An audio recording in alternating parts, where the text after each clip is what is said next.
बराबर, यहाँ पे लिखते हैं बच्चों ऊपर कणों की संख्या दिया होगा, कणों की संख्या बटे आवोगाद्रो संख्या, एवोगैड्रो नंबर लिख दे रहे हैं, ठीक है। और इसको किससे दिखाते हैं बच्चों, Na से दिखाते हैं, मतलब इसको ऐसे लिख सकते हैं, Na से दिखा सकते हैं, या तो Na की जगह लिख सकते हैं आप लोग 6.022 गुणे 10 की पावर 23, ठीक है। ये फार्मूला होता है बच्चों।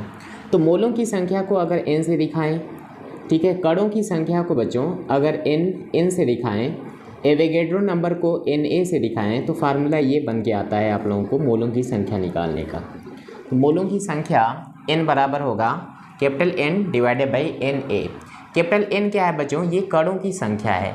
कणों में यहाँ पे बच्चों परमाणुओं की संख्या दे रखा होगा, या यहाँ पे कण की जगह लिखा होगा अणुओं की संख्या लिखा होगा, ठीक है। यानी बच्चों कि ये जो फार्मूला है मोलों की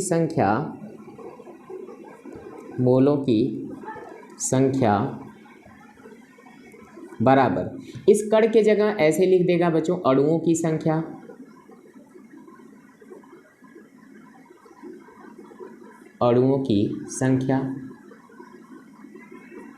बटा एवोगैड्रो नंबर Na, ठीक है। या तो यहीं पे लिख देगा बच्चों, यहाँ अणुओं की जगह लिखेगा कि परमाणुओं की संख्या और बटे Na, एवोगैड्रो नंबर यानी अवोगाद्रो संख्या। वो में मोलों की संख्या ज्ञात करें। कैसे करेंगे, हमें फार्मूला पता है बच्चों, number of mole is equal to n का मतलब कणों की संख्या या परमाणुओं या अणुओं की संख्या बटे एवोगैड्रो नंबर Na। तो मोलों की संख्या n बराबर, देखिए कणों की संख्या कितनी दे रखी है, यहाँ पे दे रखा है कणों की संख्या कितना है 12.044 गुणे 10 की पावर 23 बटे एवोगैड्रो नंबर पता है आप लोगों को 6.022 गुणे 10 की पावर 23। 23 से बच्चों 10 की पावर 23 कैंसिल हो जाएगा, इसको काटेंगे 22 दूना 44, 6 दूना 12, ठीक है। तो ये कै बार में कट जाएगा, 2 बार में। तो मोलों की संख्या कितना आया बच्चों, इसमें 2 मोल आया, ठीक है। अगला क्वेश्चन देखेंगे। 3 मोल में उपस्थित ऑक्सीजन गैस के कणों की संख्या ज्ञात करनी है। फार्मूला है n is equal to n divided by Na। n मोलों की संख्या कितना 3 दे रखा है, n है बच्चों कणों की संख्या, तो कणों की संख्या हम लोगों को निकालनी है n डिवाइडेड बाई, इसका मान होता है 6.022 गुणे 10 की पावर 23। इसका मल्टीप्लाई करेंगे तो n इज इक्वल टू हो जाएगा 3 दूना 6, 3 दूना 6, 0.6 गुणे 10 की पावर कितना बच्चों 23, ठीक है। तो 3 मोल में उपस्थित ऑक्सीजन गैस के कणों का मतलब कण क्या हो सकता है बच्चों, यहाँ पे कण हो सकता है बच्चों अणु, ठीक है। तो अणुओं की संख्या, तो इतने अणु हो जाएंगे ऑक्सीजन। क्वेश्चन नंबर 3 है बच्चों 18 गुणे 10 की पावर 24, ठीक है। इतने अणुओं में उपस्थित मोलों की संख्या ज्ञात करें। फार्मूला देखेंगे n is equal to n यानी कणों की संख्या बटे Na, एवोगैड्रो नंबर। तो ये हो जाएगा n बराबर n क्या है बच्चों, अणुओं या परमाणुओं की संख्या। तो यहाँ पे कितना अणु या परमाणु दे रखा है 18 गुणे 10 की पावर 24 बटा Na क्या होता है बच्चों, एवोगैड्रो नंबर 6.022 गुणे 10 की पावर बच्चों 23। तो एवोगैड्रो नंबर जो Na होता है बच्चों, उसका मान कितना 6.022 गुणे 10 की पावर कितना होता है 23, ठीक है। तो Na को इतना भी लिख सकते हैं, इसको छोड़ देंगे, वैल्यू छोटी है तो 6 गुणे 10 की पावर 23 लिख सकते हैं। तो यहाँ पे ये वैल्यू बहुत छोटी है तो इसको छोड़ सकते हैं, इसको भी लिखते हैं Na का जो मान है 6 गुणे 10 की पावर 23 भी लिख सकते हैं, कोई दिक्कत नहीं। तो काट कैंसिल कर लें, 6 तरीके 18 और ये 23 से ये कटेगा तो यहाँ पे 10 बचेगा, तो n बराबर हो जाएगा बच्चों 30 मोल। तो मोल की पहला फार्मूला क्या है बच्चों, पहला फार्मूला है दिया गया द्रव्यमान बटे आणविक द्रव्यमान कैपिटल M। दूसरा फार्मूला था बच्चों आयतन जो दिया गया है STP पर दिया गया आयतन बटे 22.4 लीटर। और जो तीसरा फार्मूला है बच्चों जो अभी हम लोग पढ़े हैं कणों की संख्या n डिवाइडेड बाई Na। 3 फार्मूले हैं नंबर ऑफ मोल निकालने के। अब इनको बच्चों अगर एक साथ लिखा जाए, n मोलों की संख्या n बराबर क्या होगा, दिया गया द्रव्यमान बटे आणविक द्रव्यमान ऐसे, और ये मोलों की संख्या क्या होगी, मोलों की संख्या होगी बच्चों volume at S T P बटे 22.4 लीटर, 4 लीटर। और अगला फार्मूला बच्चों n divided by N A, ठीक है।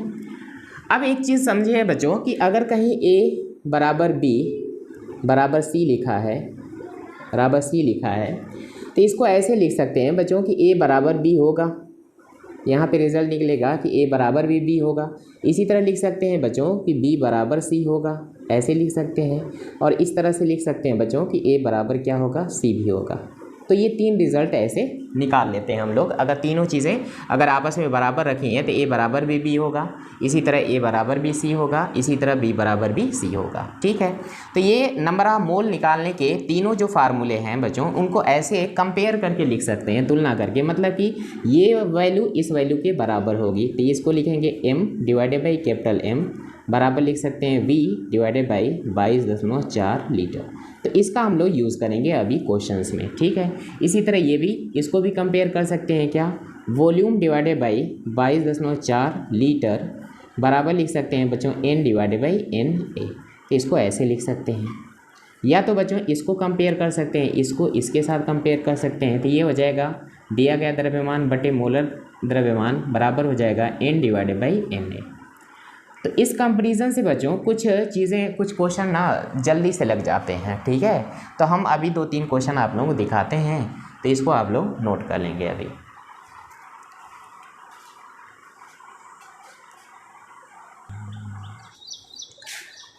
क्वेश्चन है बच्चों, क्वेश्चन नंबर 4 है, एसटीपी पर स्टैंडर्ड टेम्परेचर एंड प्रेशर पर 11.2 लीटर कोई गैस है का आयतन में उपस्थित हाइड्रोजन परमाणुओं की संख्या ज्ञात करें, ठीक। तो एसटीपी पर लिखा है बच्चों 11.2 लीटर, ठीक है। तो ये वॉल्यूम आयतन दे रखा है 11.2 लीटर में उपस्थित हाइड्रोजन परमाणुओं की संख्या ज्ञात करना है, ठीक है, हाइड्रोजन। तो हम लोग ये जो कंपैरिजन किए थे बच्चों अभी, इनके साथ इसको लगा लेते हैं। तो ये हो जाएगा volume at STP divided by 22.4 litre बराबर हो जाएगा बच्चों n divided by N A. n क्या होता है, परमाणुओं की संख्या होती है, ठीक। तो वॉल्यूम कितना है बच्चों 11.2 लीटर बटा 22.4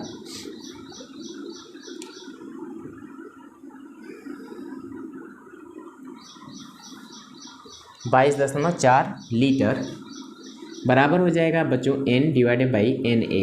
एन ए का मान कितना है बच्चों, एन ए का मान होता है 6 लिख देना है, 6 × 10⁻23, ठीक है। लीटर से लीटर कैंसिल हो जाएगा, इसको कैंसिल करेंगे बच्चों नीचे 2 आएगा, ठीक। तो इसका इधर मल्टीप्लाई करेंगे तो हो जाएगा 6 × 10⁻23 बटा 2 बराबर n।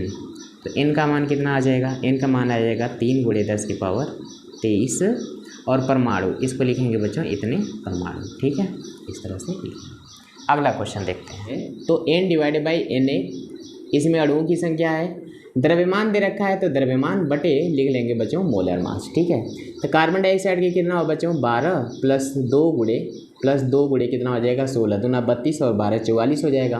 दिया गया द्रव्यमान कितना है 4.4 ग्राम बटे ही हो जाएगा 44 ग्राम इज इक्वल टू अणुओं की संख्या निकालनी है बटे इसका मान होता है 6.022 × 10⁻23, ठीक है।